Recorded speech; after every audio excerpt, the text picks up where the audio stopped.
El jardín del Edén. Es nuestra leyenda más duradera. Una historia que se halla en multitud de grandes civilizaciones.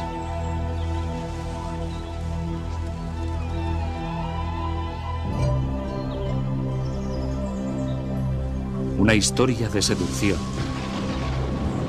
La ira de Dios y el paraíso perdido.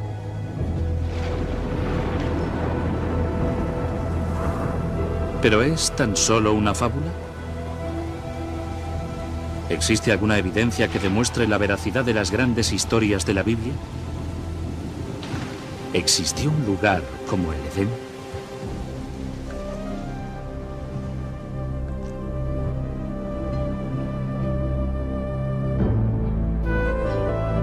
Hoy día, la búsqueda por el jardín del Edén nos lleva a una tierra seca y despoblada, a un lugar llamado Mesopotamia. Mesopotamia, retorno al Edén. Primera parte.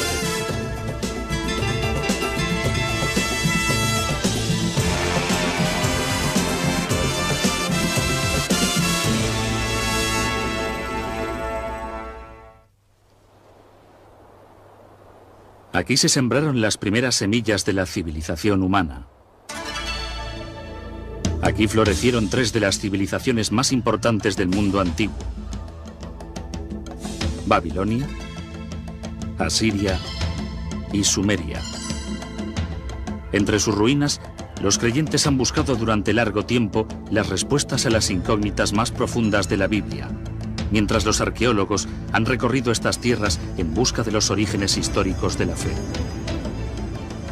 Y nuestra búsqueda es un viaje hacia atrás en el tiempo, primero a Babilonia, la última de estas civilizaciones perdidas.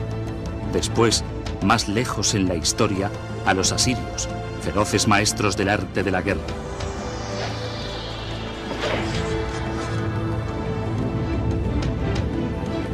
Y finalmente, a un punto tan distante en el pasado que solo el Edén podría haberlo precedido.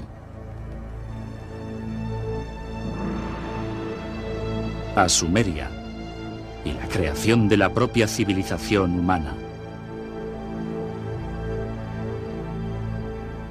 Hace más de 6000 años, esta tierra rica, situada entre los ríos Tigris y Éufrates, vio nacer a las primeras civilizaciones.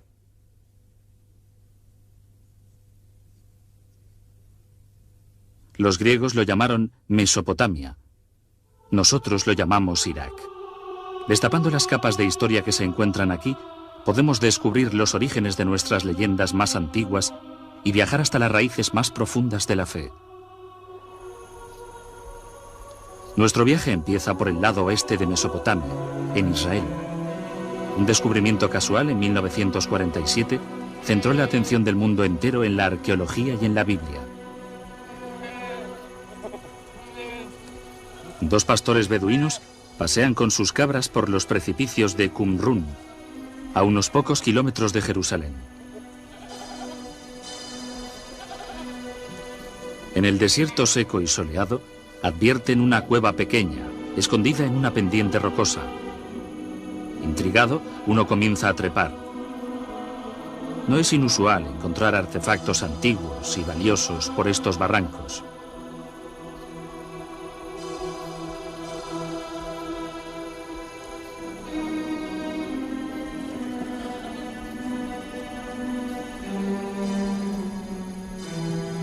Dentro de la cueva, el pastor descubre los restos de ollas antiguas, fragmentos de rollos de escritura y unas hojas de papiro, todos intactos desde la época de Jesús. Estos escritos, realizados por una secta de judíos llamada los Esenios, fueron conocidos en todo el mundo como los manuscritos del Mar Muerto. En otras cuevas de la zona, llegaron a desenterrar cientos de rollos de escritura. Uno de ellos se confirmó como la versión más antigua del Viejo Testamento. Contenía los primeros 5 libros de la Biblia, conocidos por los judíos como la Torá. Los manuscritos del Mar Muerto se convirtieron en el centro de una enorme polémica internacional. Los expertos y teólogos se pelearon por su propiedad y su significado. La sensación fue increíble. Esto fue descrito como uno de los hallazgos arqueológicos más destacados de la historia. Son preciosos para los judíos porque son de origen judío. Son de un periodo crucial en la historia judía. Y son preciosos para los cristianos porque son contemporáneos de Juan Bautista, Jesús, etc. Así pues, proporcionan mucha información, pero además de su valor histórico, existe una gran carga emocional ligada a esta colección de escritos. La Biblia se ha estudiado tanto desde el punto de vista sagrado como desde el punto de vista histórico. Una Torá tradicional siempre se escribe a mano. Las palabras se pronuncian en voz alta mientras las apunta el escriba, convirtiéndose así en una oración viva.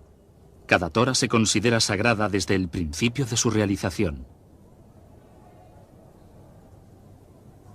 Pero la exactitud histórica de la Biblia no ha sido fácilmente comprobada. Es un esfuerzo que continúa hoy en día. Algunos de los libros de la Biblia son excelentes textos históricos. De hecho, son los libros históricos más antiguos que tenemos. Y son bastante precisos, pues tenemos referencias recíprocas de otras fuentes. Y son muy parecidos. Así pues, son muy importantes. El descubrimiento de los manuscritos del Mar Muerto fue el hecho más célebre de la arqueología bíblica, pero no el primero. El impulso de explorar la historia bíblica tiene una venerada tradición. Es una búsqueda que empezó en Tierra Santa, pero que acabó en Mesopotamia.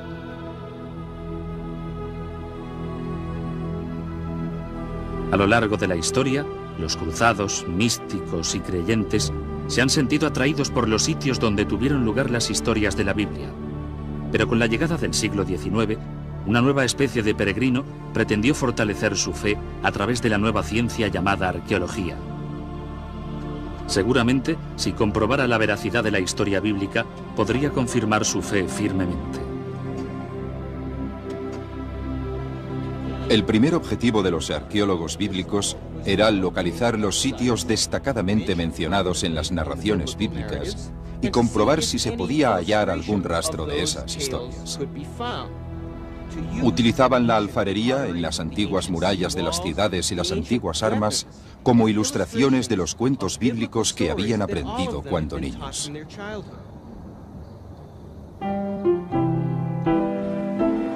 Impulsados por la ilusión de los primeros hallazgos, los expertos del mundo entero se apresuraron a acotar su terreno en la versión bíblica de la fiebre del oro.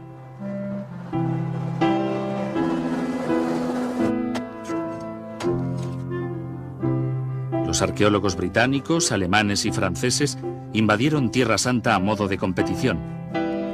Formaban equipos de investigadores teológicos excavando por la patria y por Dios.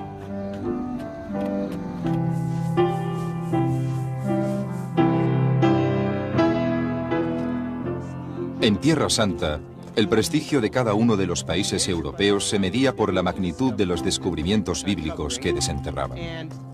Una de las batallas políticas más fuertes de la historia de la arqueología bíblica fue el descubrimiento de la célebre piedra moabita. En 1868, en el interior de la tierra de Moab, beduinos de la tribu Bani Hamidé tropezaron con una misteriosa tabla de piedra enterrada en el desierto. Los miembros de la tribu conocían bien el valor que tenían las antigüedades de la zona para los europeos. El primer europeo en enterarse de la curiosa piedra negra fue el reverendo Frederick Augustus Klein. Klein partió inmediatamente atravesando una tierra yerma infestada por bandidos y acompañado únicamente de un reducido grupo de guías beduinos. Klein era un misionero, no un arqueólogo. Cuando vio por primera vez la peculiar entalladura de basalto, sintió una gran excitación. Sospechaba que la tabla negra podría confirmar sus creencias más profundas.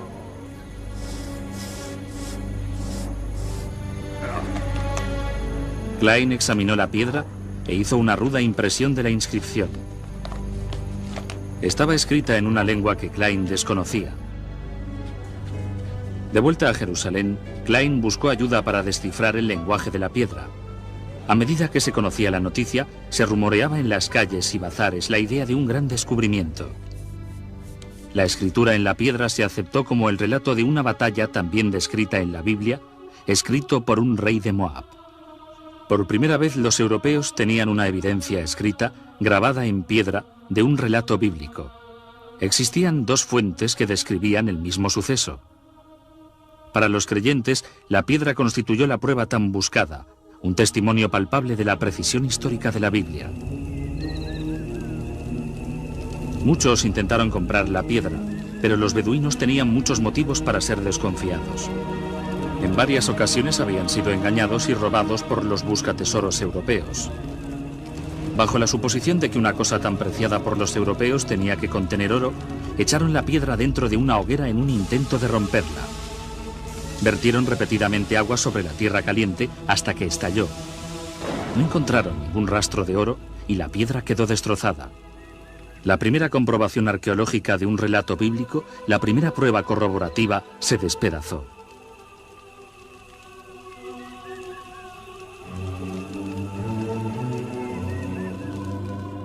La pérdida de la piedra fue un desastre, pero no puso fin a la búsqueda de tesoros bíblicos. La propia Biblia, ahora confirmada como texto histórico, indicaba el camino hacia un punto todavía más remoto en el tiempo. Un punto a más de 2500 años atrás, a un gran imperio regido desde Babilonia, hasta el mismo momento del nacimiento de la Biblia.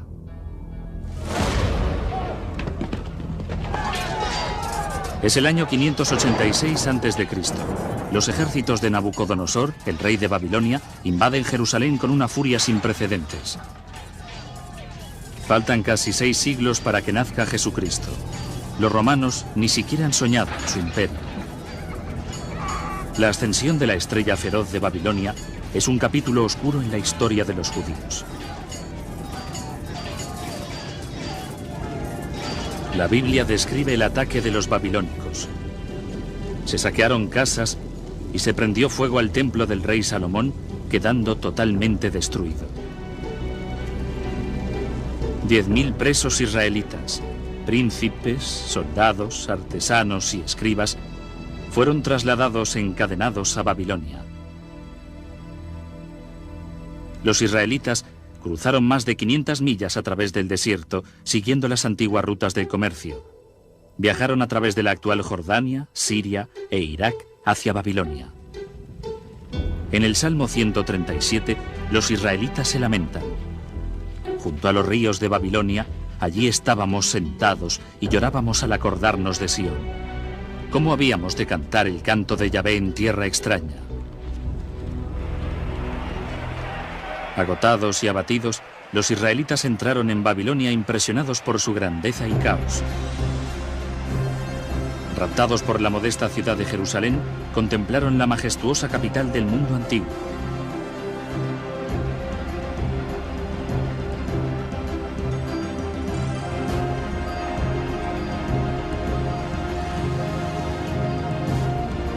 Pero de alguna manera, los israelitas lograron no solamente cantar la canción del Señor en esta tierra extraña, sino también ponerla por escrito. Poner por escrito la tradición oral es formalizarla. Se transforma en un texto que la gente puede criticar o acoger como la única verdad.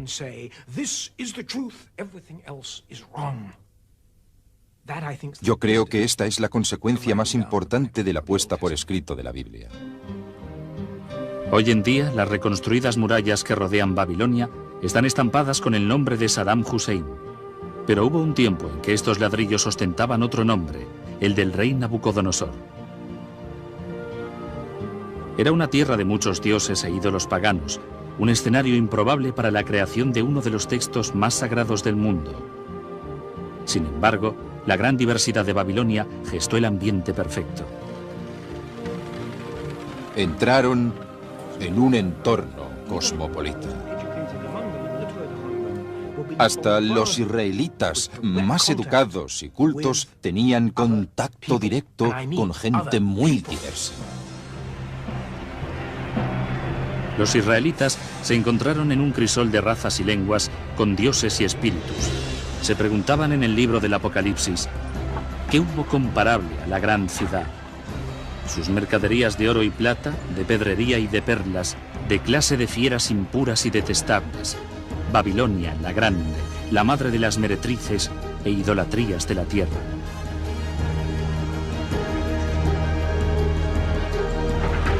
Pero a pesar de todas las idolatrías, o quizá como consecuencia de ellas, aquí la Biblia se convirtió en un libro. Amenazados por una nueva cultura poderosa, los escribas hebreos se apresuraron a preservar e identificar la identidad judía. A lo largo de 3 generaciones, los escribas unificaron la tradición oral de Israel, las escrituras nuevas y los textos sagrados en un solo manuscrito. Nació la Biblia. Afortunadamente para los israelitas, los babilónicos eran una gente bastante tolerante. Les dejaron mantener su propia cultura y su religión, así como estudiar sus propios libros. De este modo, se ha preservado la Biblia hasta hoy en día.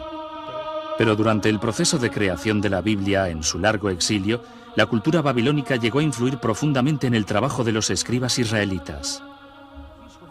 Entre los exiliados, supongo que se contaron muchos años. Hablaban entre ellos.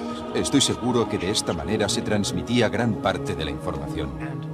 Este intercambio de ideas y conocimientos tenía que ser extraordinario.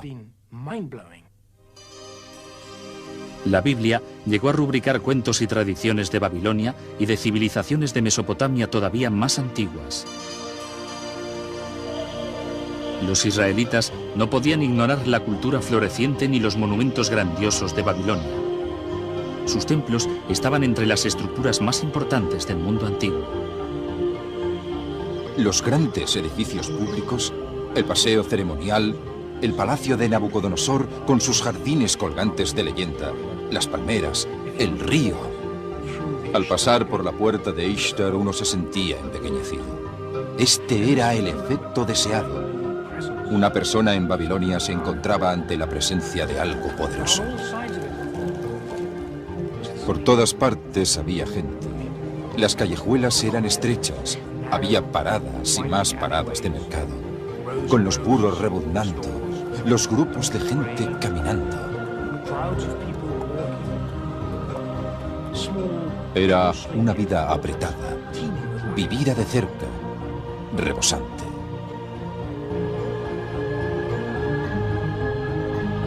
Y fue aquí, según cuenta la Biblia, donde uno de los monumentos más extraordinarios del mundo antiguo tocaba el cielo, la Torre de Babel.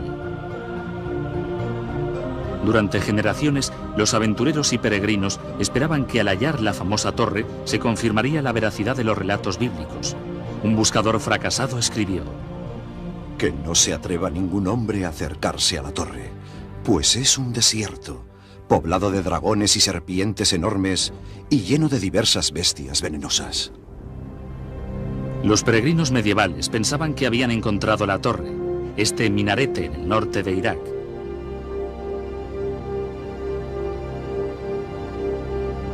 Pero se equivocaban. Esta torre se construyó 1500 años más tarde y lejos de las murallas de Babilonia. Quizás la posibilidad más interesante es la que propuso Robert Koldewey, un arqueólogo alemán. A principios del siglo XX descubrió un barranco rectangular que contenía algunos ladrillos antiguos. Muchos expertos creen que Koldewey encontró los únicos restos que quedan en la famosa torre. Los grandes monumentos de Babilonia impresionaron a los escribas bíblicos, pero su legado más duradero, que aún perdura, es una innovación todavía más impresionante: el Código de Leyes escrito. La piedra tallada es una reliquia fascinante. Perdida durante cientos de años, volvió a aparecer a finales del siglo XIX. Una piedra tallada con uno de los documentos jurídicos más importantes de todos los tiempos. 1200 años antes de que los israelitas fueran apresados, un rey babilónico hizo tallar esta piedra con las leyes que llevan su nombre, el Código de Hammurabi. Estas escrituras pueden ser interpretadas como las precursoras de los códigos legales que se detallan en los libros Éxodo, Levítico y Deuteronomio. En las sociedades que solo transmitían sus conocimientos y leyes oralmente, los precedentes eran muy importantes. Pero cuando se pusieron por escrito, aquellos que las escribían tenían un poder inmenso. El Código de Hammurabi ha tenido gran influencia en casi todas las civilizaciones que han seguido a Babilonia. Hoy en día, incluso algunos de sus métodos de juicio más primitivos sobreviven en su forma original. Hammurabi describía un rito llamado la ordalía, una prueba dolorosa, incluso a veces mortal, de culpabilidad o inocencia. En algunas remotas tribus beduinas todavía se practica la ordalía de la misma manera que en el tiempo de Hammurabi. En estas imágenes, un líder espiritual, llamado el Mubashi, juzga a los acusados tras examinar sus lenguas después de lamer una cuchara de hierro calentada al rojo.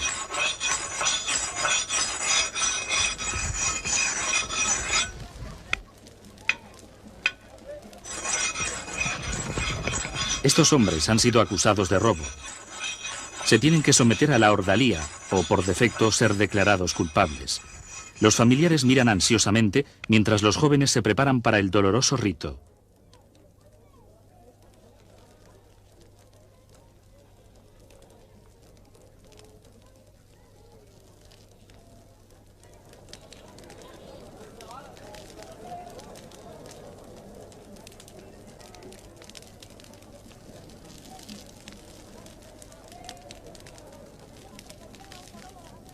El agua no alivia el dolor.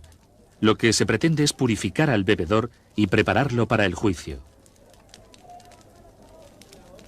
El Mubashi reza y después examina las lenguas chamuscadas buscando una señal divina. Solo el Mubashi puede dictar sentencia y solo él determinará el destino de los hombres.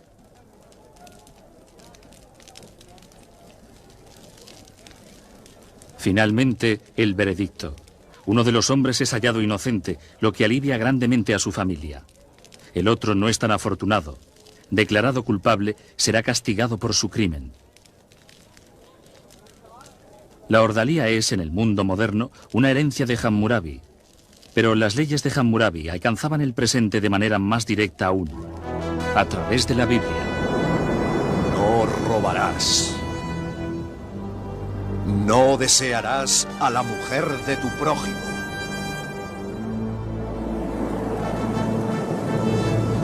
Los 10 mandamientos son la base de la ley bíblica, pero representan tan solo el principio de una compleja serie de códigos y alianzas del Viejo Testamento.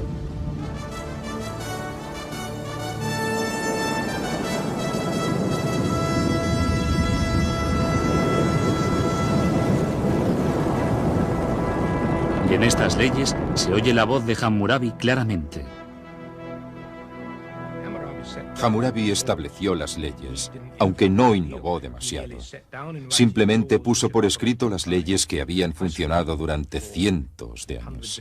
Ojo por ojo, diente por diente y principios similares, muchos de los cuales están sistematizados jurídicamente hoy en día. Pero la Babilonia que moldeó a la Biblia y sus leyes tuvo sus raíces en una civilización que llegó a su cumbre 7 siglos antes de Jesucristo. Era el imperio brutal de Asiria, un lugar que la Biblia llamó una tierra bañada en sangre.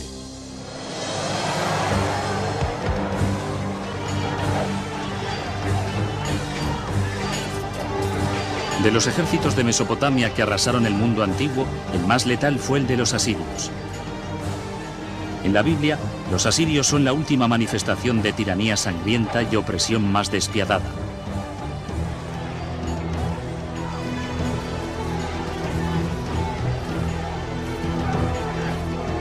Cien años antes de la toma de los presos israelitas por Nabucodonosor, la Biblia cuenta que el rey asirio Sanarib atacó la tierra de los israelitas.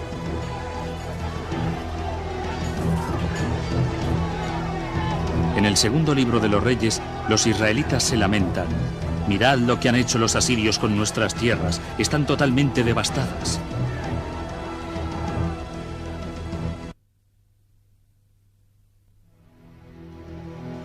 Los asirios eran súbditos de reyes despóticos. Creían en el poder absoluto. El poder absoluto representa el control y casi invariablemente este poder se mantiene a merced de la eficacia y fuerza militar. Los asirios mantenían una máquina de guerra enormemente poderosa y eficaz. En las paredes de los palacios de los reyes asirios se encontraban las crónicas de algunas de sus expediciones descritas en términos vanagloriosos y grandilocuentes. Cuando los asirios tomaban, por ejemplo, una ciudad, apilaban las cabezas de los prohombres al lado de la entrada de la ciudad o degollaban vivo al rey, clavaban su piel en la muralla de la ciudad o algo así. El poder asirio, simbolizado por la real caza de leones, descansaba en manos de los despiadados reyes guerreros.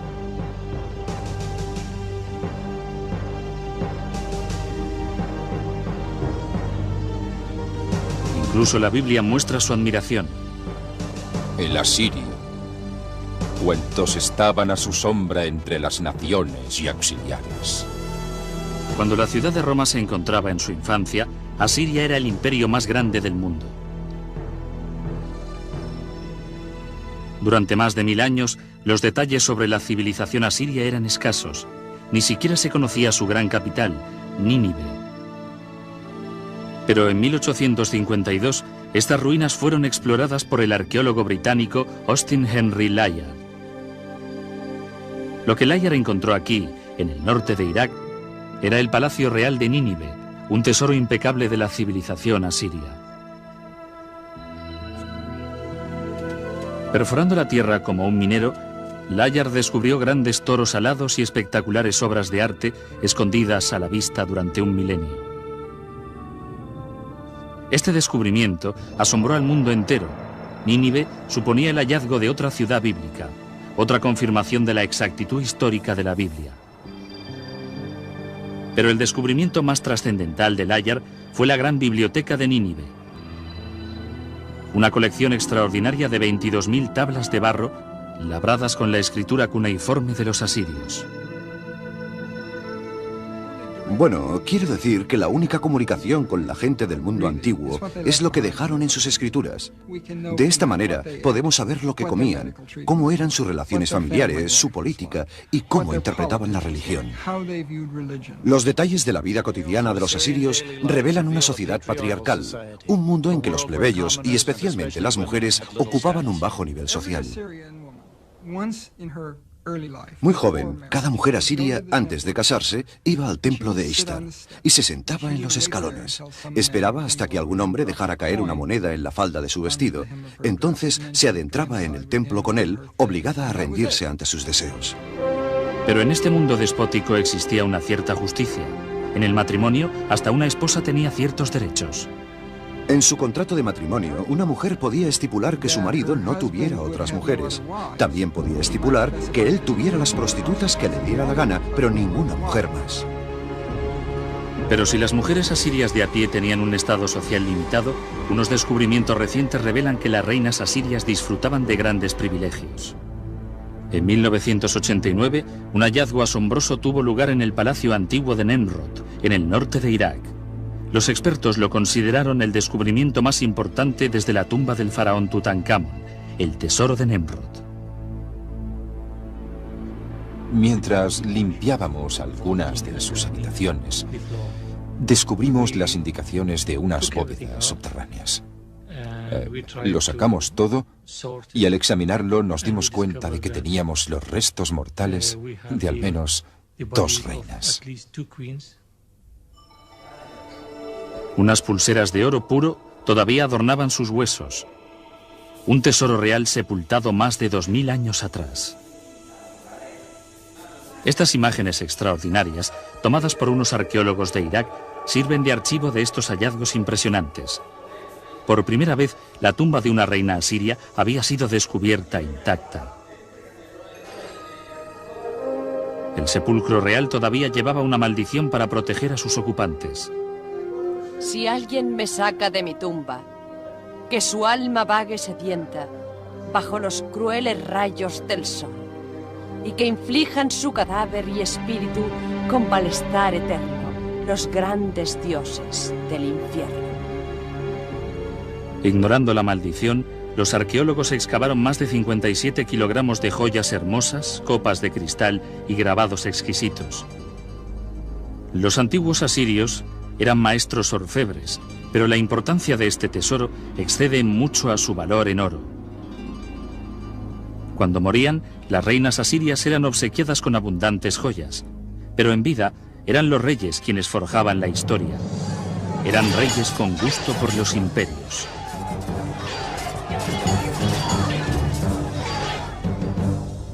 En el año 701 a.C., el rey Sanerib y su ejército atravesaron el desierto hacia el mar Mediterráneo.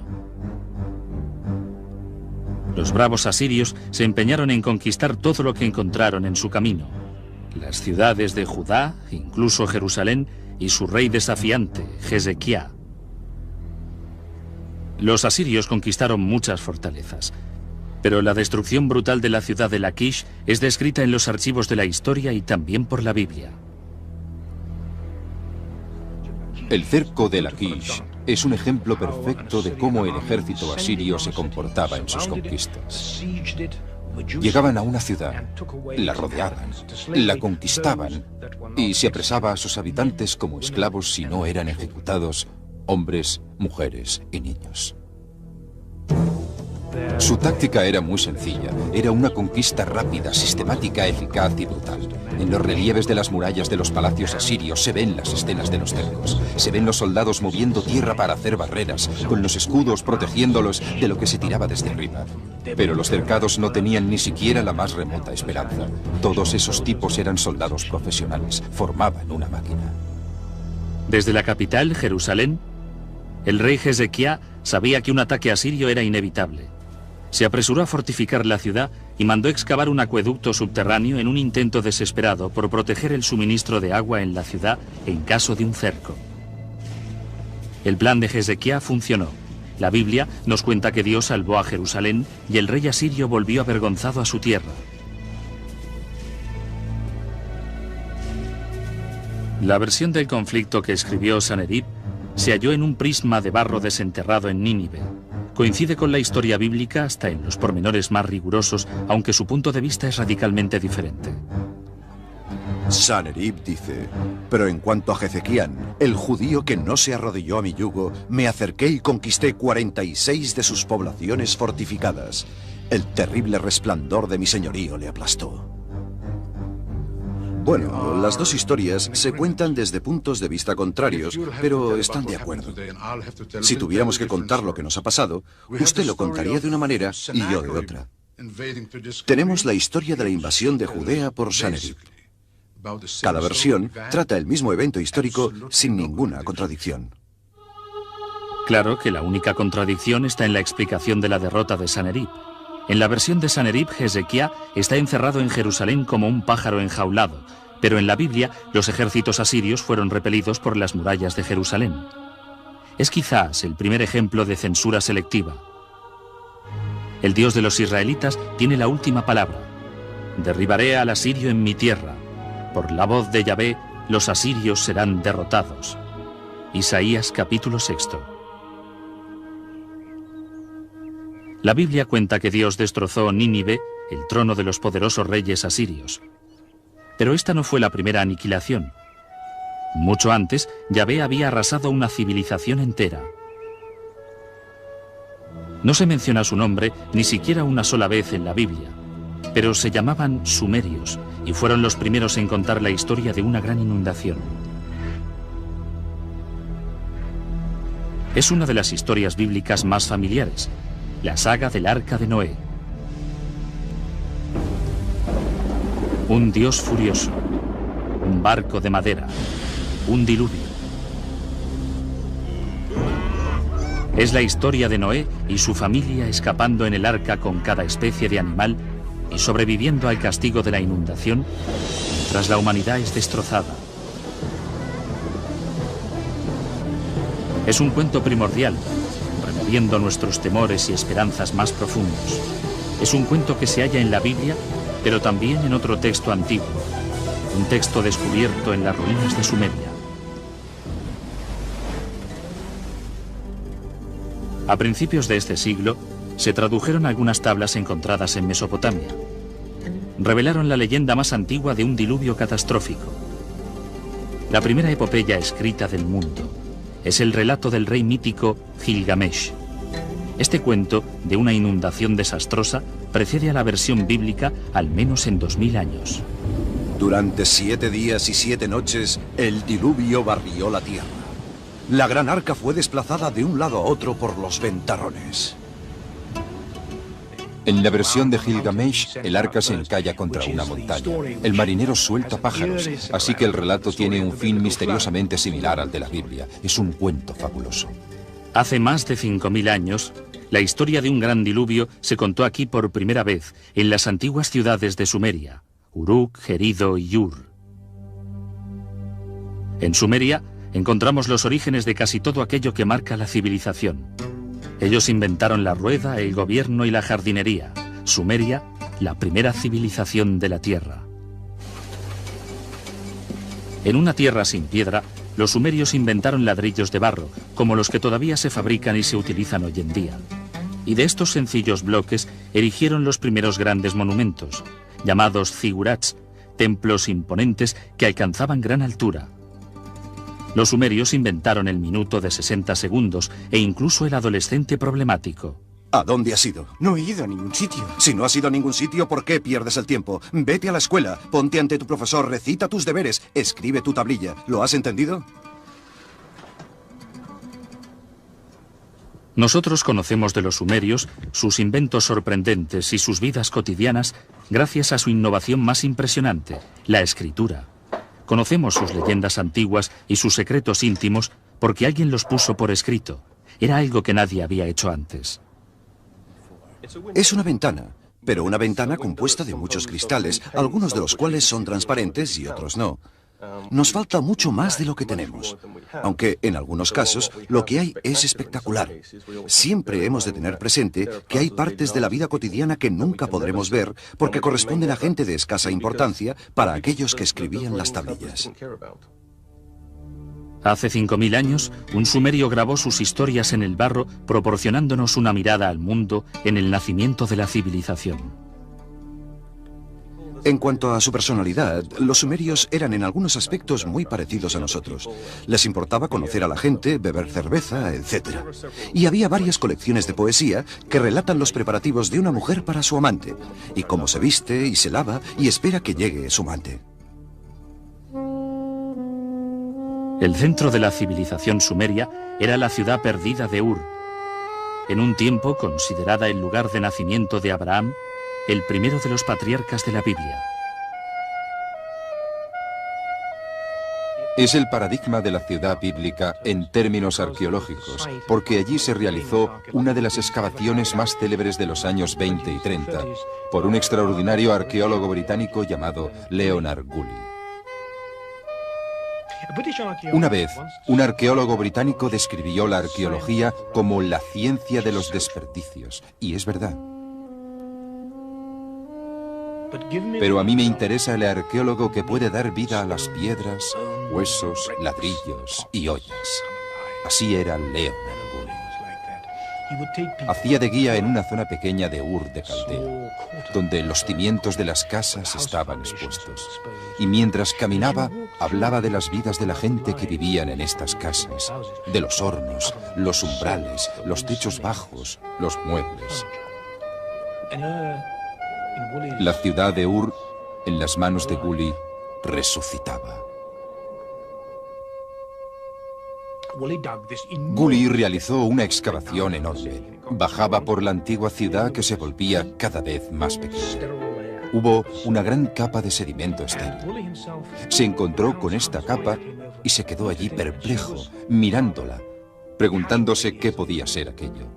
Woolley cuenta cómo entonces vino su esposa, una mujer algo informal. Ella miró esa capa y dijo: «Por supuesto, es del diluvio». A partir de entonces, Woolley declaraba que la capa de sedimento era una prueba del diluvio bíblico. Captó la imaginación popular. ¿Qué más hizo? Trajo ingresos. Ur fue una excavación brillantemente vendida. La especulación sobre el diluvio bíblico causó sensación.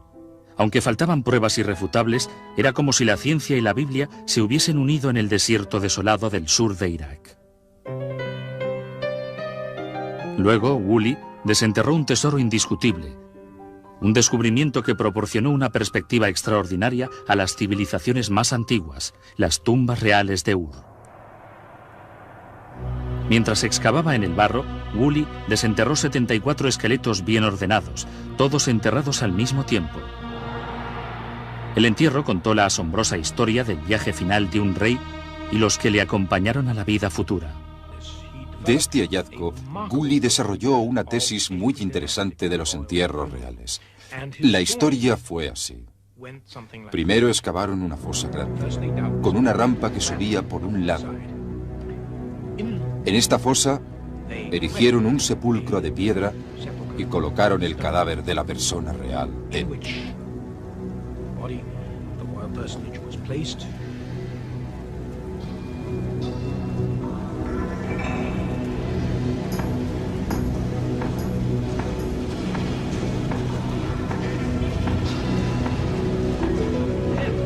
Entonces, la corte entera entró en la fosa. Todos se pusieron en fila con unos jarritos de veneno.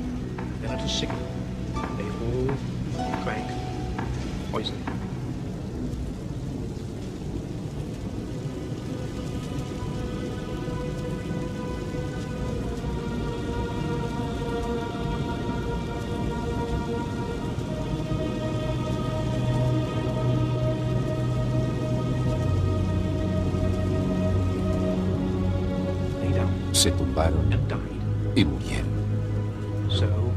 De esta manera, el príncipe se fue a su tumba, acompañado por todos sus servidores.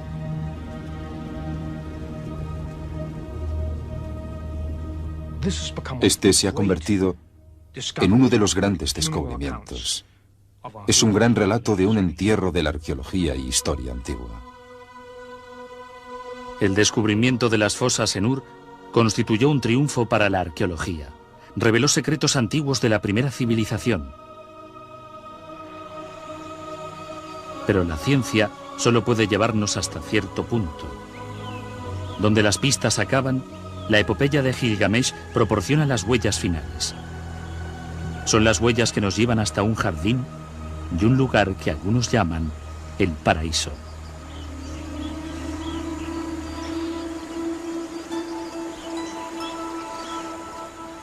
Ah, el jardín del Edén.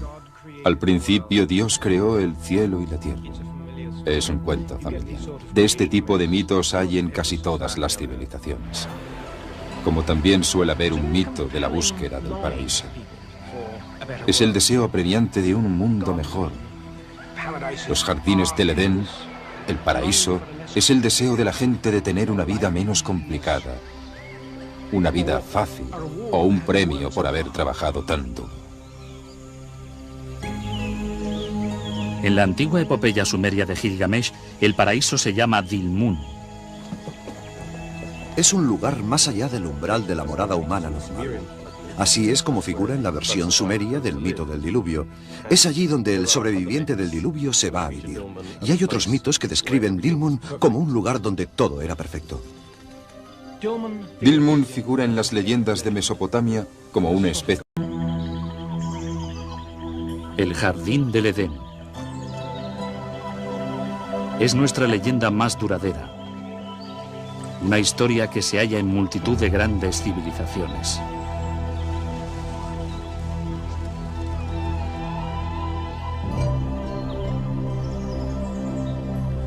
Una historia de seducción. La ira de Dios y el paraíso perdido.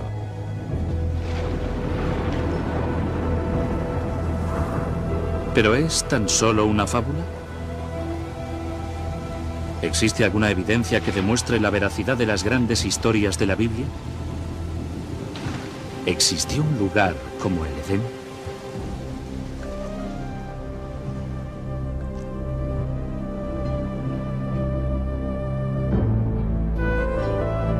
Hoy día, la búsqueda por el jardín del Edén nos lleva a una tierra seca y despoblada, a un lugar llamado Mesopotamia. Mesopotamia, retorno al Edén. Primera parte.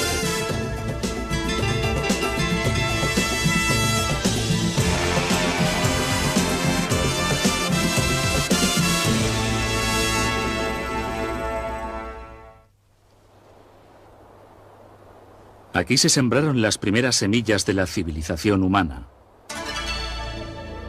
Aquí florecieron tres de las civilizaciones más importantes del mundo antiguo: Babilonia, Asiria y Sumeria. Entre sus ruinas, los creyentes han buscado durante largo tiempo las respuestas a las incógnitas más profundas de la Biblia, mientras los arqueólogos han recorrido estas tierras en busca de los orígenes históricos de la fe. Y nuestra búsqueda es un viaje hacia atrás en el tiempo, primero a Babilonia, la última de estas civilizaciones perdidas. Después, más lejos en la historia, a los asirios, feroces maestros del arte de la guerra.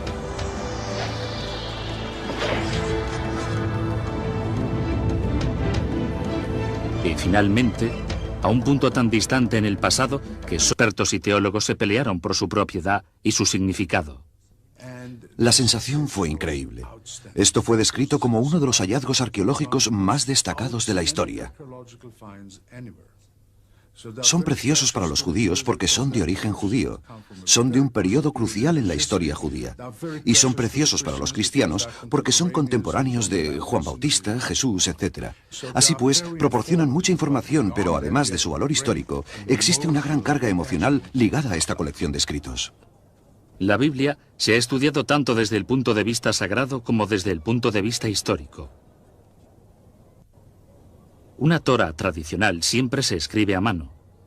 Las palabras se pronuncian en voz alta mientras las apunta el escriba, convirtiéndose así en una oración viva. Cada Torá se considera sagrada desde el principio de su realización. Pero la exactitud histórica de la Biblia no ha sido fácilmente comprobada. Es un esfuerzo que continúa hoy en día. Algunos de los libros de la Biblia son excelentes textos históricos. De hecho, son los libros históricos más antiguos que tenemos. Y son bastante precisos, pues tenemos referencias recíprocas de otras fuentes, y son muy parecidos. Así pues, son muy importantes. El descubrimiento de los manuscritos del Mar Muerto fue el hecho más célebre de la arqueología bíblica, pero no el primero. El impulso de explorar la historia bíblica tiene una venerada tradición. Es una búsqueda que empezó en Tierra Santa, pero que acabó en Mesopotamia.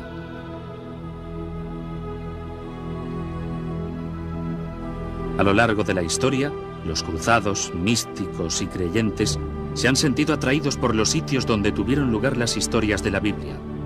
Pero con la llegada del siglo XIX, una nueva especie de peregrino pretendió fortalecer su fe a través de la nueva ciencia llamada arqueología.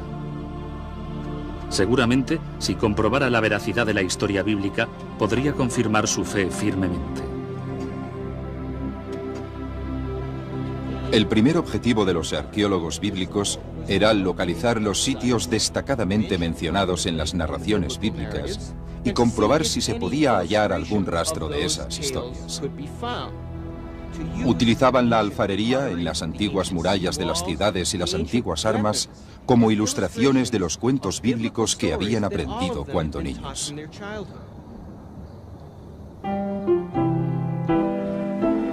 Impulsados por la ilusión de los primeros hallazgos, los expertos del mundo entero se apresuraron a acotar su terreno en la versión bíblica de la fiebre del oro.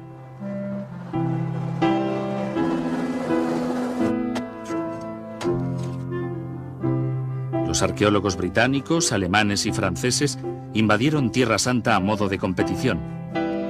Formaban equipos de investigadores teológicos excavando por la patria y por Dios.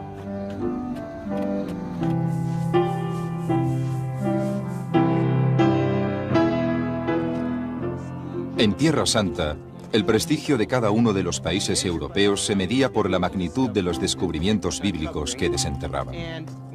Una de las batallas políticas más fuertes de la historia de la arqueología bíblica fue el descubrimiento de la célebre piedra moabita. En 1868, en el interior de la tierra de Moab, beduinos de la tribu Bani Hamidé tropezaron con una misteriosa tabla de piedra enterrada en el desierto. Los miembros de la tribu conocían bien el valor que tenían las antigüedades de la zona para los europeos. El primer europeo en enterarse de la curiosa piedra negra fue el reverendo Frederick Augustus Klein. Klein partió inmediatamente atravesando una tierra yerma infestada por bandidos y acompañado únicamente de un reducido grupo de guías beduinos. Klein era un misionero, no un arqueólogo. Cuando vio por primera vez la peculiar entalladura de basalto, sintió una gran excitación. Sospechaba que la tabla negra podría confirmar sus creencias más profundas.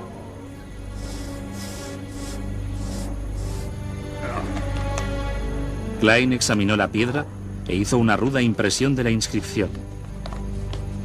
Estaba escrita en una lengua que Klein desconocía. De vuelta a Jerusalén, Klein buscó ayuda para descifrar el lenguaje de la piedra. A medida que se conocía la noticia, se rumoreaba en las calles y bazares la idea de un gran descubrimiento. La escritura en la piedra se aceptó como el relato de una batalla también descrita en la Biblia, escrito por un rey de Moab. Solo el Edén podría haberlo precedido. A Sumeria y la creación de la propia civilización humana. Hace más de 6000 años, esta tierra rica, situada entre los ríos Tigris y Éufrates, vio nacer a las primeras civilizaciones.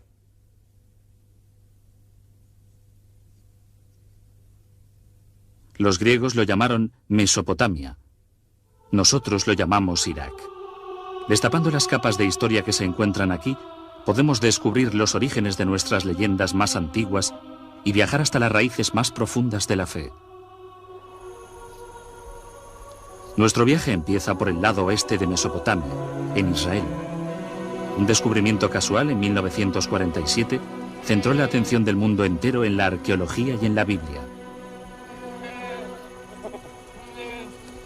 Dos pastores beduinos pasean con sus cabras por los precipicios de Qumrun, a unos pocos kilómetros de Jerusalén. En el desierto seco y soleado, advierten una cueva pequeña, escondida en una pendiente rocosa. Intrigado, uno comienza a trepar. No es inusual encontrar artefactos antiguos y valiosos por estos barrancos.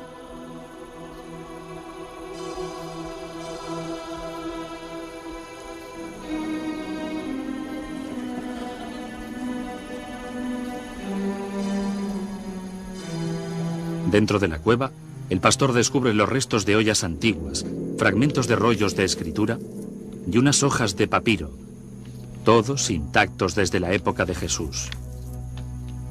Estos escritos, realizados por una secta de judíos llamada los Esenios, fueron conocidos en todo el mundo como los manuscritos del Mar Muerto. En otras cuevas de la zona, llegaron a desenterrar cientos de rollos de escritura.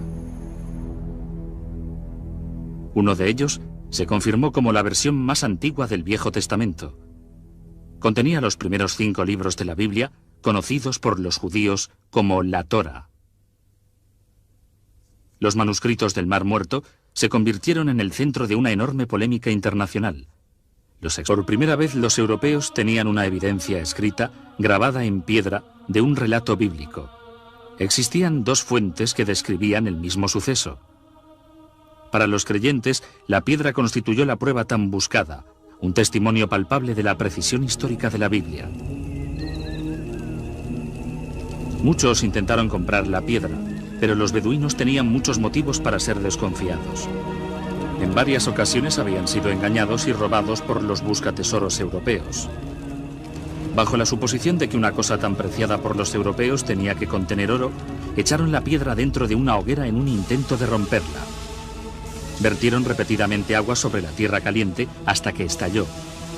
No encontraron ningún rastro de oro y la piedra quedó destrozada. La primera comprobación arqueológica de un relato bíblico, la primera prueba corroborativa, se despedazó.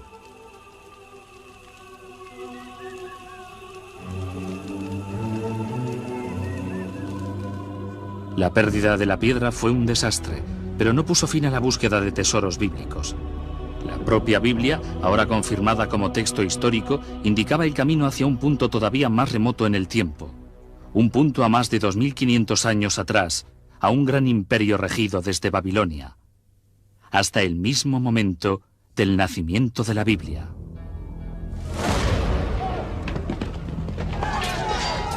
Es el año 586 a.C. Los ejércitos de Nabucodonosor, el rey de Babilonia, invaden Jerusalén con una furia sin precedentes. Faltan casi 6 siglos para que nazca Jesucristo. Los romanos ni siquiera han soñado en su imperio. La ascensión de la estrella feroz de Babilonia es un capítulo oscuro en la historia de los judíos. La Biblia describe el ataque de los babilónicos. Se saquearon casas y se prendió fuego al templo del rey Salomón, quedando totalmente destruido. 10.000 presos israelitas, príncipes, soldados, artesanos y escribas, fueron trasladados encadenados a Babilonia. Los israelitas cruzaron más de 500 millas a través del desierto, siguiendo las antiguas rutas del comercio. Viajaron a través de la... Los arqueólogos británicos, alemanes y franceses invadieron Tierra Santa a modo de competición. Formaban equipos de investigadores teológicos excavando por la patria y por Dios.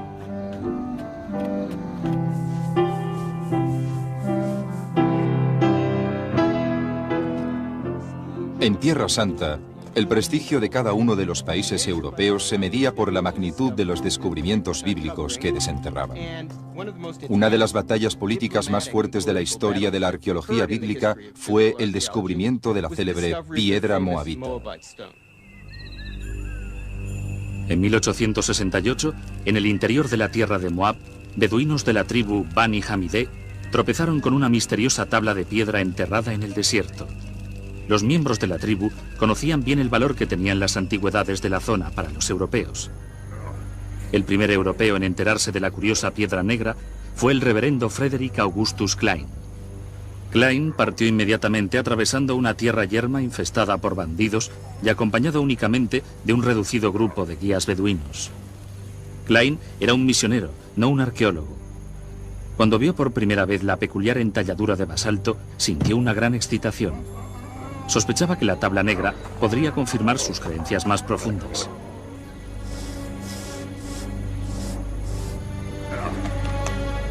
Klein examinó la piedra e hizo una ruda impresión de la inscripción. Estaba escrita en una lengua que Klein desconocía. De vuelta a Jerusalén, Klein buscó ayuda para descifrar el lenguaje de la piedra.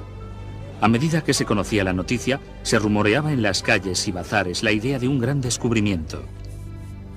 La escritura en la piedra se aceptó como el relato de una batalla también descrita en la Biblia, escrito por un rey de Moab. Estas tierras en busca de los orígenes históricos de la fe. Y nuestra búsqueda es un viaje hacia atrás en el tiempo, primero a Babilonia, la última de estas civilizaciones perdidas.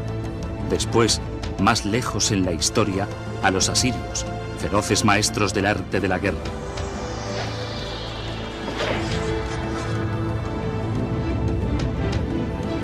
Y finalmente, a un punto tan distante en el pasado que solo el Edén podría haberlo precedido. A Sumeria y la creación de la propia civilización humana. Hace más de 6.000 años, esta tierra rica, situada entre los ríos Tigris y Éufrates, vio nacer a las primeras civilizaciones.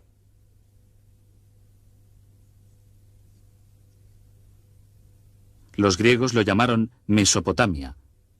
Nosotros lo llamamos Irak.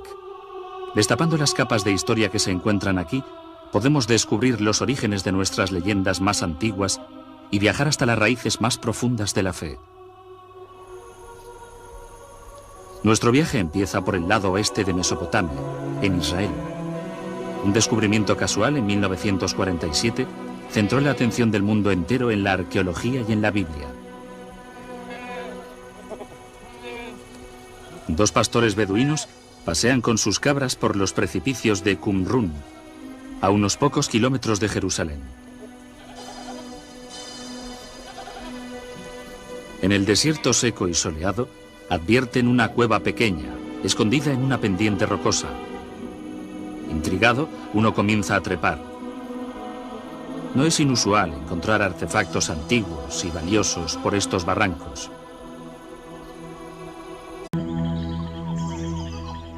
El Jardín del Edén. Es nuestra leyenda más duradera. Una historia que se halla en multitud de grandes civilizaciones.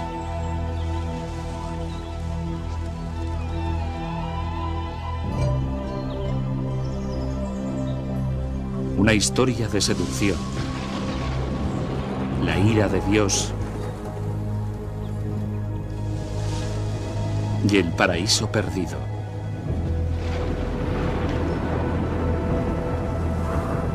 ¿Pero es tan solo una fábula?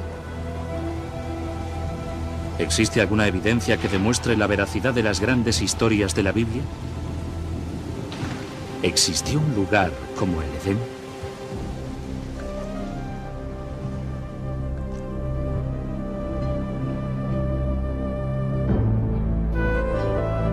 Hoy día, la búsqueda por el Jardín del Edén nos lleva a una tierra seca y despoblada, a un lugar llamado Mesopotamia. Mesopotamia, retorno al Edén. Primera parte.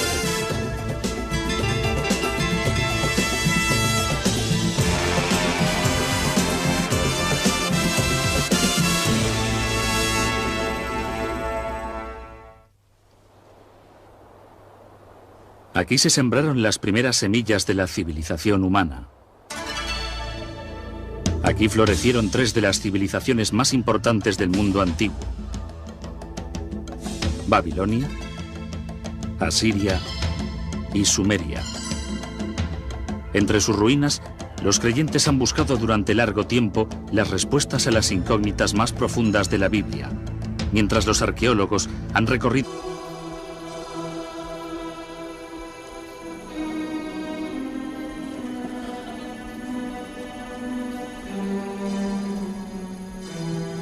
Dentro de la cueva, el pastor descubre los restos de ollas antiguas, fragmentos de rollos de escritura y unas hojas de papiro, todos intactos desde la época de Jesús. Estos escritos, realizados por una secta de judíos llamada los Esenios, fueron conocidos en todo el mundo como los manuscritos del Mar Muerto. En otras cuevas de la zona, llegaron a desenterrar cientos de rollos de escritura. Uno de ellos se confirmó como la versión más antigua del Viejo Testamento. Contenía los primeros 5 libros de la Biblia, conocidos por los judíos como la Torá. Los manuscritos del Mar Muerto se convirtieron en el centro de una enorme polémica internacional. Los expertos y teólogos se pelearon por su propiedad y su significado. La sensación fue increíble. Esto fue descrito como uno de los hallazgos arqueológicos más destacados de la historia. Son preciosos para los judíos porque son de origen judío. Son de un periodo crucial en la historia judía. Y son preciosos para los cristianos porque son contemporáneos de Juan Bautista, Jesús, etc. Así pues, proporcionan mucha información, pero además de su valor histórico, existe una gran carga emocional ligada a esta colección de escritos. La Biblia se ha estudiado tanto desde el punto de vista sagrado como desde el punto de vista histórico. Una Torá tradicional siempre se escribe a mano. Las palabras se pronuncian en voz alta mientras las apunta el escriba, convirtiéndose así en una oración viva. Cada Torá se considera sagrada desde el principio de su realización. Pero la exactitud histórica de la Biblia no ha sido fácilmente comprobada. Es un esfuerzo que continúa hoy en día. Algunos de los libros de la Biblia son excelentes textos históricos. De hecho, son los libros históricos más antiguos que tenemos. Y son bastante precisos, pues tenemos referencias recíprocas de otras fuentes. Y son muy parecidos. Así pues, son muy importantes. El descubrimiento de los manuscritos del Mar Muerto fue el hecho más célebre de la arqueología bíblica, pero no el primero. El impulso de explorar la historia bíblica tiene una venerada tradición. Es una búsqueda que empezó en Tierra Santa, pero que acabó en Mesopotamia.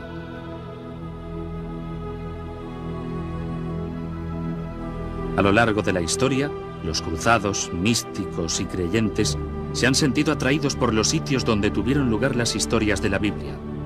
Pero con la llegada del siglo XIX, una nueva especie de peregrino pretendió fortalecer su fe a través de la nueva ciencia llamada arqueología. Seguramente, si comprobara la veracidad de la historia bíblica, podría confirmar su fe firmemente. El primer objetivo de los arqueólogos bíblicos era localizar los sitios destacadamente mencionados en las narraciones bíblicas y comprobar si se podía hallar algún rastro de esas historias. Utilizaban la alfarería en las antiguas murallas de las ciudades y las antiguas armas como ilustraciones de los cuentos bíblicos que habían aprendido cuando niños.